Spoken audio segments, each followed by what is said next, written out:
So, our very next speaker is Rachel Ambler, Director of Databases and Business Intelligence at Pure Romance. So, Rachel's going to walk us down her data blending journey that's led her down a yellow brick road, which leads to Knime. Rachel, always awesome to see you. Welcome. And if you have any questions for Rachel, please put them into the Q&A tool so she can answer them in today's session. Well, thank you very much, Wally, and hello, good morning and afternoon, or even evening to everyone here. So my name is Rachel Ambler, and I've been playing this game for over 30 years. So this presentation is actually a personal journey that I've recently taken, and a reminder that like all the best journeys, it is not about the destination, but about how you get there. So unlike Michael, Erika, Martin, and Edgar, I'll not be touching upon technical solutions on using Knime or the mythology of data science, but rather how we chose Knime just a few short months ago. And if truth be told, this is a story about just part of the journey. I've actually still yet to reach my Emerald City. So as you can see, I've had the advantage of working with a pretty varied group of companies spanning military, retail, transport, and financials. All these companies have had challenges I've had to overcome, but nothing has quite prepared me for the challenges that were to come with Pure Romance. So first, just a quick bit of information about who we are. We're a $350 million a year direct sales company. We sell bedroom accessories, lotions, lingerie, and body scents, with over 45,000 active all-female partners around the world in the US, Canada, Puerto Rico, New Zealand, and Australia, and more markets yet to open soon. Unlike many other direct sales companies, we put the health, lives, and success of our partners first and foremost, and we're always looking out for how to improve their bottom line by using raw data to drive the business decisions that ensure mutual financial success. Because it is only through the success, health, and happiness of our partners can we be successful as an organization. So I joined Pure Romance at the request of the then VP of IT, who I'd worked with previously. He'd been banging his head on how to solve the conundrum not only of corporate general database health, but also the overall issue of the then current BI architecture. We have a few problems that need solving, was the basic request when I first spoke to him about the challenges. So now this is the normal classic Kimball star schema that many seasoned BI folks would recognize. I expected something similar, perhaps something a little bit more raggedy.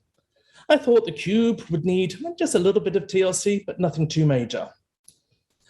Yeah, I didn't expect what I came across though, an almost impossible to define cube that defied logic. So bad, it was created, predicated upon certain errors not only being expected, but required. And by that, I mean that when I realized that some of the underlying data was invalid, I very foolishly attempted to correct it, and then watched with horror as the next time we processed the cube, it collapsed in a spectacular heap.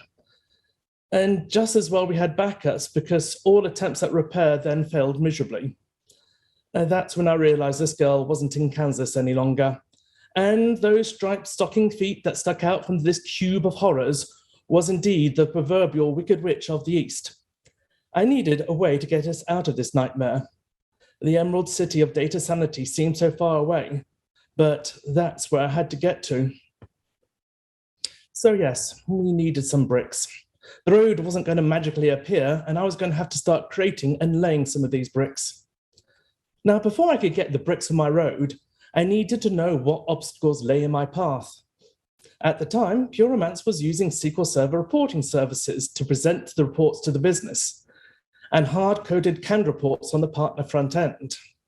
So this meant that the data team, aka me, would be responsible for the report layouts and the data consistency on the front-end data.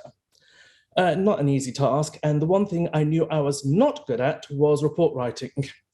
So that's when we went ahead and purchased Tableau licenses, and a new financial analyst department was created. I'd get to work on the back-end data, and they'd get to do what they do best and design reports for the business. So with this, I figured I could start my journey to the Emerald City and data sanity. So I set off to meet the wonderful wizard. I could get to focus on my strengths, data cleansing, acquisition, loading, and transformation. The financial analysts could focus on data analytics and reporting. And since we were doing so well with Tableau on the back end, we purchased some core licenses and created a second server specifically for partner reporting. Finally, I thought, we're getting some stability, right?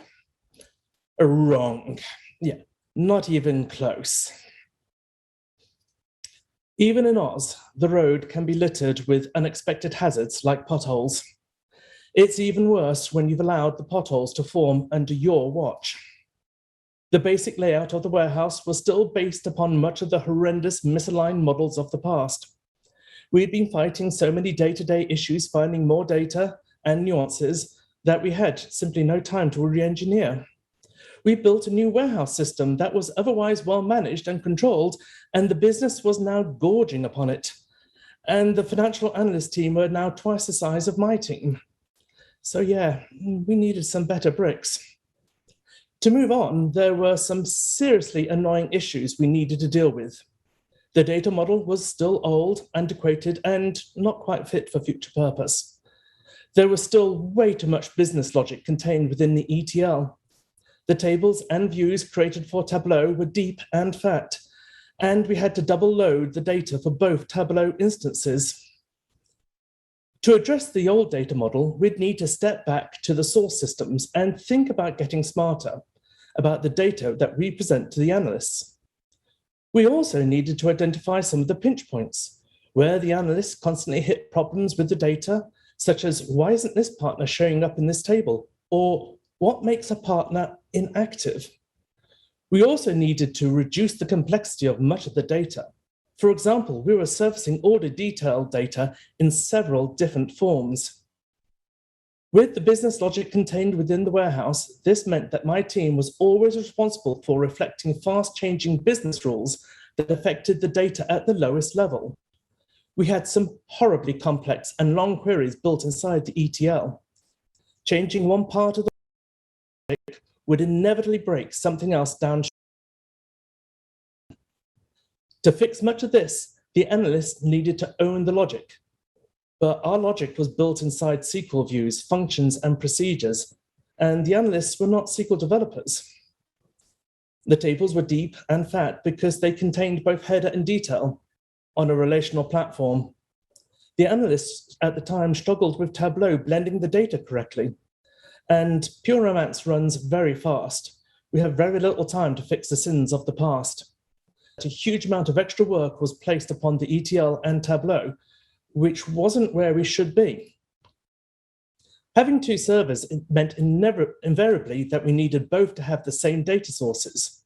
And this meant that they were both required to run some very heavy scheduled extracts every hour of every day. No ability to be smart about loading. We had to rely on the Tableau scheduler and attempt to plan for when the ETL had finished. The core-based reporting server would regularly peak at 100% during these loads. So, given all these issues, we started to look at what we could potentially do relatively quickly.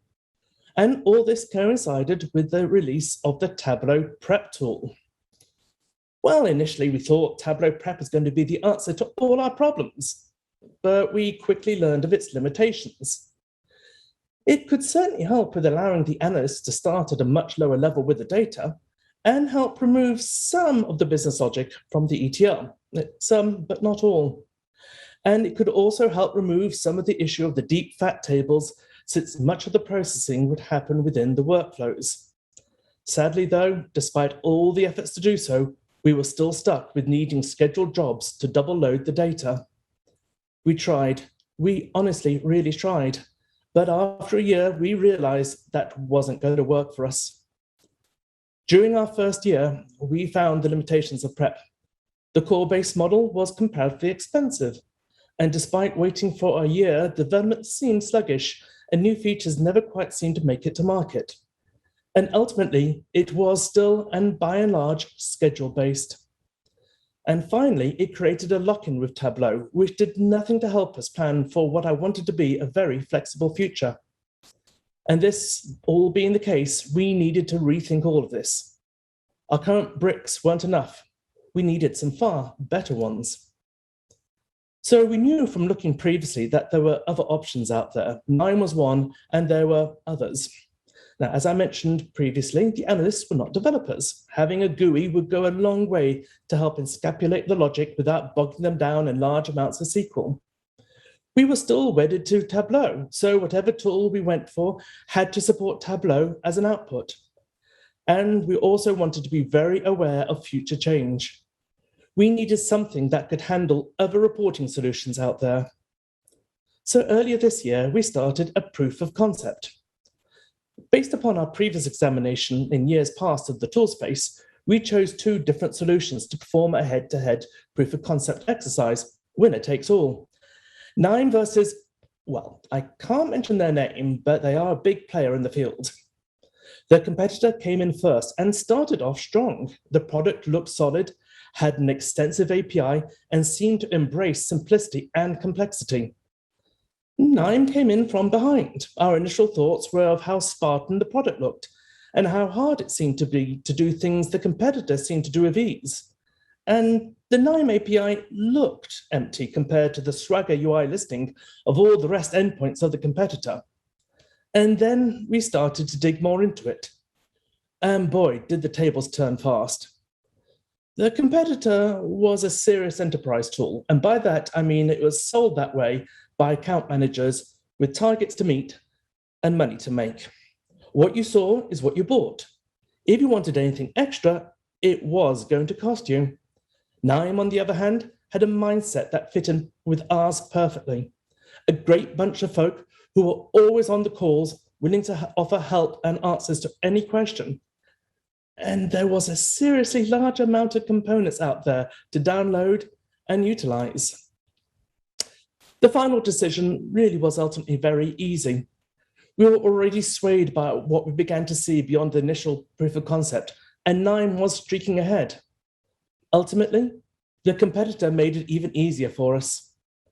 Right at the end of the proof of concept, the competitor suddenly announced that they were no longer going to be selling the very product we'd been testing, and instead were going back to their previous offering, the same one they said they were apparently now deprecating. All of a sudden, we were faced with significantly different pricing model, where our prices would virtually double, and with an API that was a shadow of its former self. So ultimately, it was a slam dunk for Knime. But that's when we started to look even deeper, and we were delighted to realize that the API was actually more full-featured than we'd first given credence to. So much so that the analytics platform actually uses it to do all its work and exposes all the calls, so it would be very easy to replicate and recreate outside the platform. Once we started looking at all the components there, we realized that how gosh darn powerful so many of them were. For example, using some Python scripting, we were able to migrate past the bottlenecks the Tableau data source publishing API had, and were able to pack that into a reusable component to remove the complexity from the analysts. The analytics platform front end runs on Windows, Linux, and Macs, perfect for both teams. The database systems use Macs, the analysts use Windows. And oh my Lord, have you seen the serious number of components that you can download? It is a smorgasbord of data, manipulation, goodness. And a huge shout out to the folks that we've been working with at Knime. They have been superb ambassadors for the product, and I really feel that they're in here not just to sell a product, but to create a data partnership. So my personal thanks to Jamie Kurtz, Neil Beattie, S.J. Porter, and last but not least, Mr. Moderator himself, Wally Khan. So in closing, let's look to where we are. Can Knime help solve all the issues we were facing previously? So the workflows will certainly help us with starting fresh with data and allow us to retire the old data model. Using reusable components, the analysts can take the business logic out from the ETL and embed it in their own workflows. Workflows can be built fit for purpose with just the data required. And using our custom Tableau component, we've finally been able to crack the double export issue. The publish component simply pushes the data source to each server with almost zero extra CPU cycles required. So, looking to the future, we see a whole new world before us, just waiting to be explored. The current data warehouse is built using SQL Server. And now we can start looking at building source agnostic components that will allow us to rethink even that layer. Since the current output of each workflow is our custom export component, we can look at changing that to export to anything and not just Tableau. No matter where the data lies, on-prem or cloud, we're now looking at having it all within reach. And indeed, our lock-in to relational SQL could also be coming to an end. Well, what can Knime do for us now?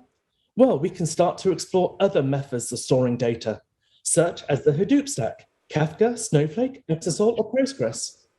For reporting needs, we can start looking at alternatives such as Power BI and Looker. And there are data sources we've fully yet to tap, such as Facebook, Zendesk, and Google Analytics. All this and more represents a whole new world for us at Pure Romance. And I, for one, am very excited about the journey we've yet to travel.